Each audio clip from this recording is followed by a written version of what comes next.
മൂക്കുതല കോളഞ്ചേരി ക്ഷേത്രത്തിൽ അമ്മമാരുടെയും കുട്ടികളുടെയും സോപാന സംഗീത അരങ്ങേറ്റം നടന്നു. തനതായ സംഗീതത്തിന്റെയും പാരമ്പര്യത്തെയും സോപാന ശൈലിയെയും പുനരുജ്ജീവിപ്പിക്കാൻ ശ്രമിച്ച ഈ കലാവിരുന്ന് കലാപ്രേമികളിൽ വലിയ ശ്രദ്ധ നേടി.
ചങ്ങരംകുളത്തിനടുത്തുള്ള മൂക്കുതല കോളഞ്ചേരി ക്ഷേത്രത്തിൽ ആ നാട്ടിലെ അമ്മമാരുടെയും കുട്ടികളുടെയും സോപാന സംഗീത അരങ്ങേറ്റം ഗംഭീരമായി അരങ്ങേറി. സോപാനം സ്കൂളിന്റെ ഡയറക്ടറായ സന്തോഷ് ആലങ്കോടാണ് ഗുരു. ഒരു വലിയ ലക്ഷ്യം വെച്ചാണ് തുടങ്ങിയിരിക്കുന്നത്. ഇത് 15 വർഷം മുന്നേ തുടങ്ങുമ്പോൾ ഇതിനൊരു അടിസ്ഥാനപരമായിട്ട് ഇതൊരു ട്രസ്റ്റ് ആവണമെന്നും ഇത് ഭാവിയിലേക്ക് വളരുമെന്ന് കരുതിയിട്ട് ഇതിനു വേണ്ടി മുന്നിൽ നിന്ന് ഈ മൂക്കോല ദേശത്ത് തന്നെ ഒരാളുണ്ട്. ഞങ്ങളുടെ എവരുടെയും പ്രിയപ്പെട്ട അഡ്വക്കേറ്റ് രാജഗോപാലൻ സാറിന്റെ 2 വാക്കൊരു അനുഗ്രഹത്തോട് കൂടിയിട്ട് പ്രാരംഭിക്കട്ടെ. സാറിനെ ഏറെ ബഹുമാനത്തോട് ക്ഷണിക്കുന്നു. 15 കൊല്ലം മുന്നേ നിസ്വാർത്ഥമായിട്ട് ഇത് ട്രസ്റ്റായിട്ട് രജിസ്റ്റർ ചെയ്ത് വന്നിട്ടില്ല നമ്മുടെ ഈ നാട്ടിലുള്ള ഒരാൾ. അന്ന് എൻ്റെ കയ്യിൽ ഒരു 10 രൂപയല്ലേ എടുക്കുക. അപ്പോഴും എന്ത് ചെയ്തു, ഇതിനെ ഭാവി കണക്കൂട്ടി ഇങ്ങനെ ഒരു നല്ല സ്ഥാപനമാണെന്ന് കരുതിയിട്ട് കൂടെ നിന്ന് സഹായിച്ചതാണ് സാറ്.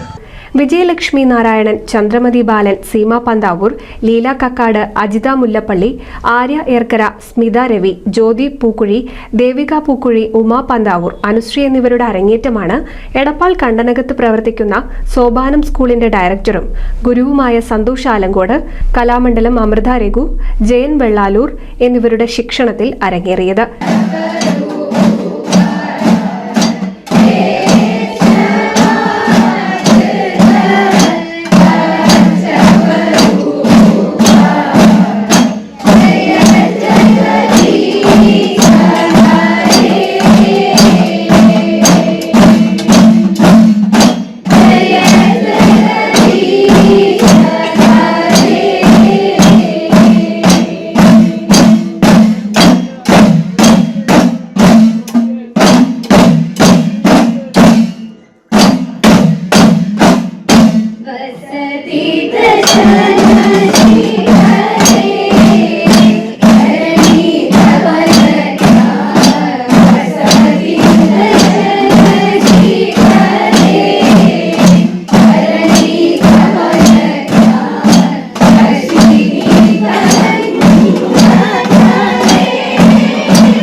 കലാപരിപാടി വളരെ ശ്രദ്ധേയമായത് ഇവരുടെ ആത്മാർത്ഥ പരിശീലനവും കലാപ്രതിഭയും കൊണ്ടാണെന്ന് സന്തോഷ് ആലങ്കോട് പറഞ്ഞു.